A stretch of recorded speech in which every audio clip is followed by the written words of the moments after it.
Yeah. What up, though? OG Kenny, O_G_Kenny, Retired from the Streets TV. Welcome back to another episode of Retired from the Streets TV. And if you haven't done so far, I think you might want to subscribe, and show your boy some love and hit the notification bell. Because like the archives I've been going through lately, I just, how you forget certain things that you lived through, maybe because they were traumatic or whatever. I think a lot of the stuff that I went through in prison, I actually pushed out of my memory.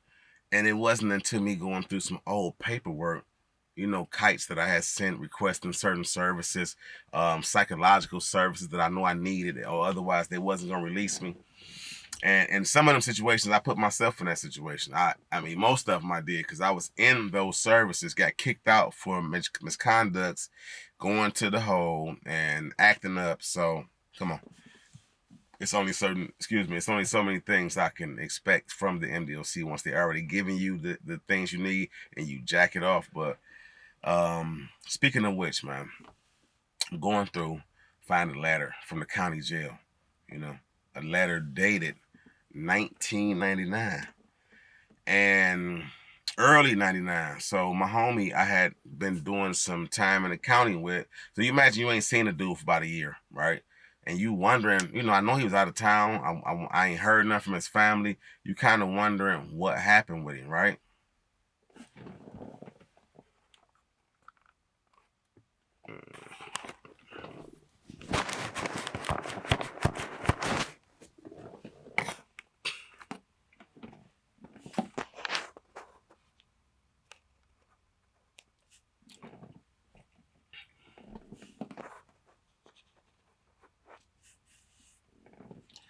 So I end up in the county before I could find out what happened to the homie. So, I'm walking. I think we was going to rec one day, lined up going to rec, and they give you that hour where you go down to the either hoop or you can do pull-ups, push-ups, dips, jumping jacks over in the corner.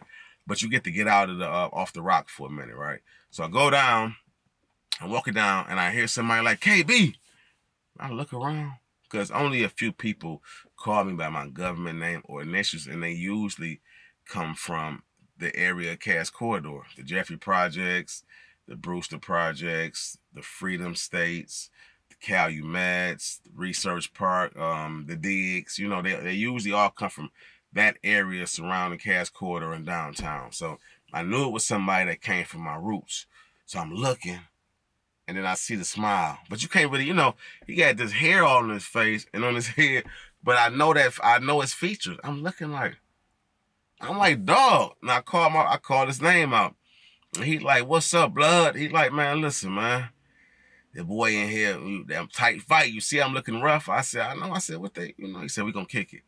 He said, cause I think they about to share we're gonna share rec with y'all. So that's a bet. When he come in the rec room, we get to talking. I'm like, man, he like, what you in here for? I had to tell you, man, they got me on armed robbery, carjacking, attempt murder, felony firearm. He like, whoa.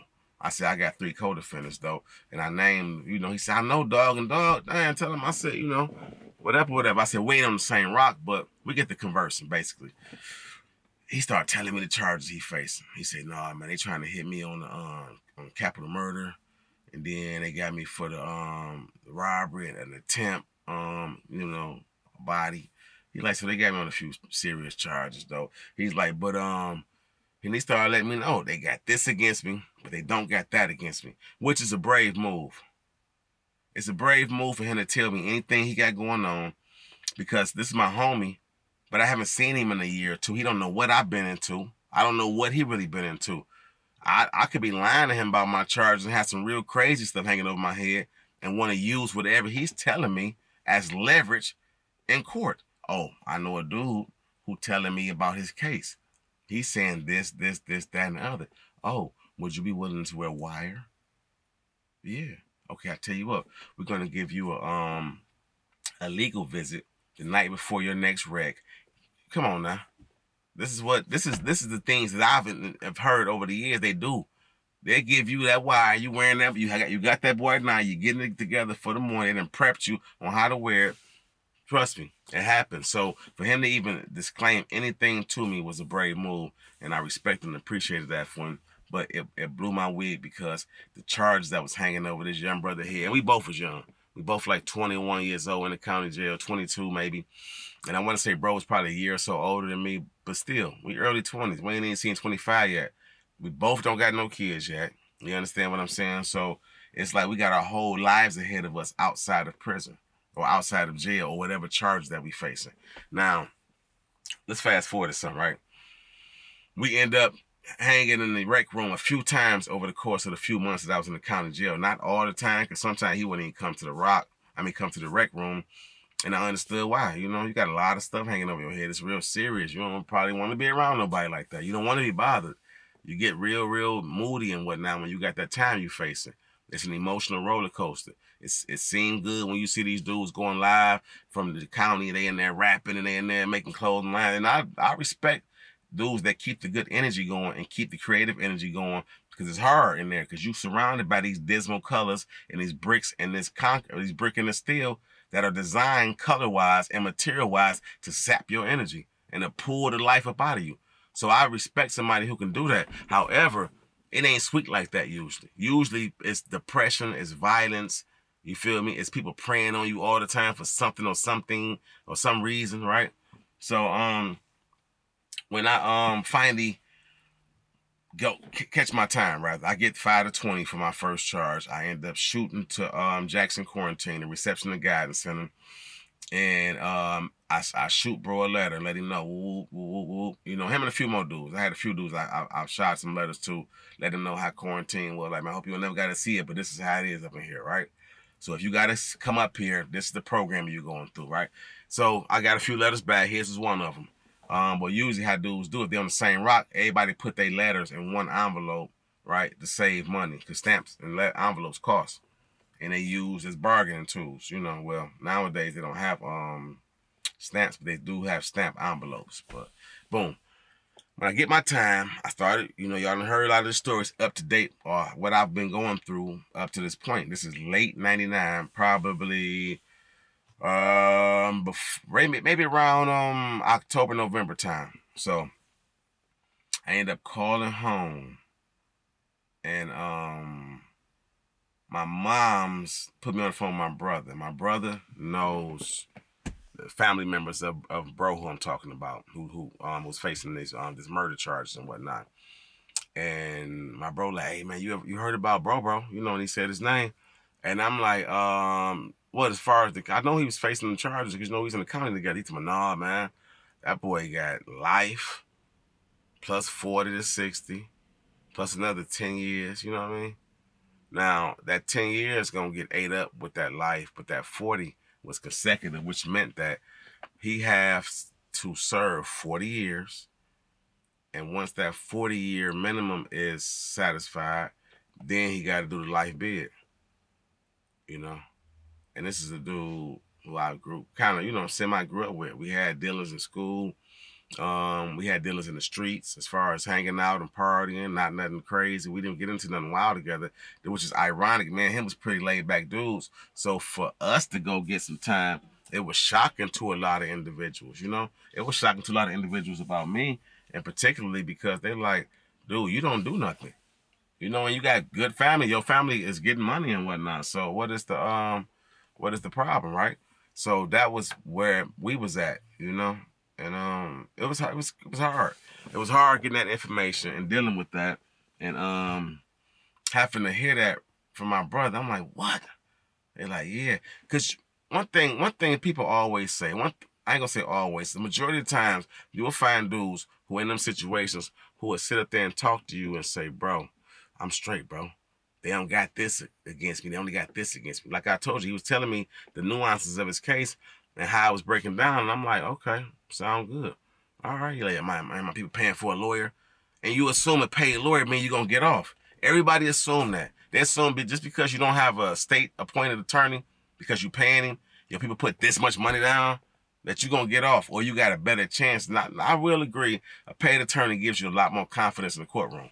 However, it ain't always the case, because bro, people was paying for the lawyer. He come from decent family, decent money. Brother them was getting money. Sister owned some stuff, right? The thing is, though, when the evidence is piled up against you so severely, there's only a couple of things you can do. Gamble in court and go to trial and throw your life on the line, or take your cop, right? Take your plea and get the best time they're going to offer. And I think that bro should have did that, because initially they was offering him something like 20-something years. You understand what I'm saying? I think it was like 20-something for the actual crime, and then 2 for a gun. But that seemed like a lot of time, though. It's a lot of time, period. But as a young dude, you like, damn, I stayed 30 years. I'm gonna go to court. I'm gonna take my chances. It was just a bold move. It's a bold move. I knew better. I knew better when I went up in there. I knew I was facing carjacking, armed robbery, attempt murder, and felony firearm. 3 capital offenses, right? They could all carry life, plus 2 for the gun. And then on top of that, I got they can go outside of my guidelines. So even if my guidelines were 3 years to 8 years, they can go outside of it because it was a wild case. And I'm like, I'm not taking that time. When they came with that possible 3 to 5 years, I knew even at 5, let's go. That's a nice little time for a dude who never did it, but I went with it. I say all this to say this, man. When you facing time, when you out here doing what a lot of y'all dudes are doing to get in these situations, to be facing time and in these county jails, and you thinking, okay, I'm gonna pay this attorney, right? I'm gonna look at this weak evidence that they may or may not have, right? And the lawyers are talking good to you because they're getting paid. Or your mother just dropped another check on me, or another installment. Let's go, right? Let's go. They gonna act like they twerking at the red light for you, bro. The attorneys is gonna play the game with you. And then my bro had a lot of confidence that he was gonna get up out of that. A lot of dudes be overconfident in them situations. And then on top of that, when I'm on the flip side of that, and I gotta deal with this, it's a lot of that you gotta deal with when you call home. This is one of the reasons why I hated calling home.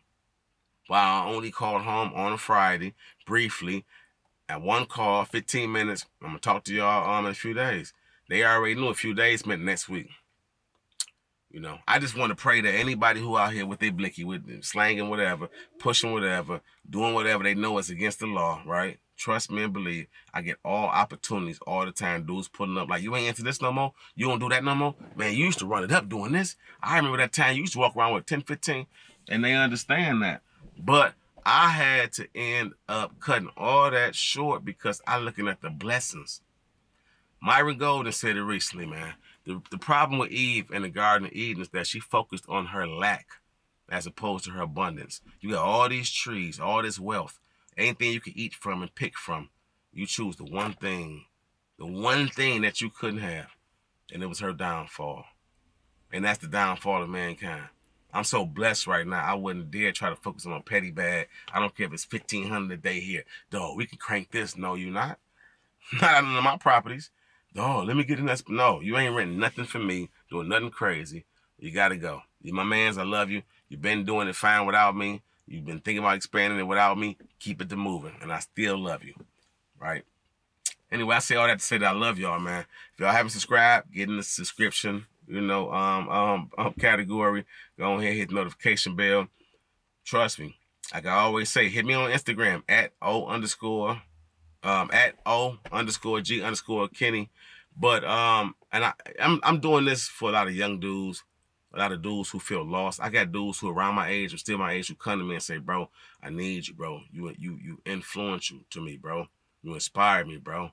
And it shocks me sometimes, and I'm taken aback by it because I'm a Capricorn, and part of that is that we're not real impressed by a lot of things, and we also don't take flattery very well. We like, thank you, we appreciate it, but it's a humbling thing to hear that from people, man. And when I say holler at me, man, if y'all got somebody that's going through some stuff, because I really want to create a community of people that we can talk, to each other and boost each other up. That's what the Facebook group is for, too.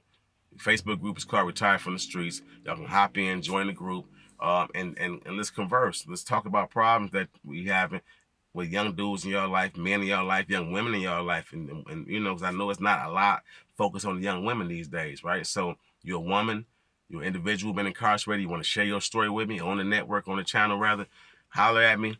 I'll gladly link up a Zoom call If you're in Detroit or local, I'll pull up on you or we meet somewhere.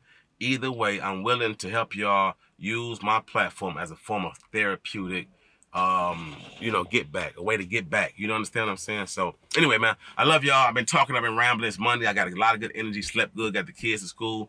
Holla at you later. O_G_Kenny, every time for the streets TV, and I'm out.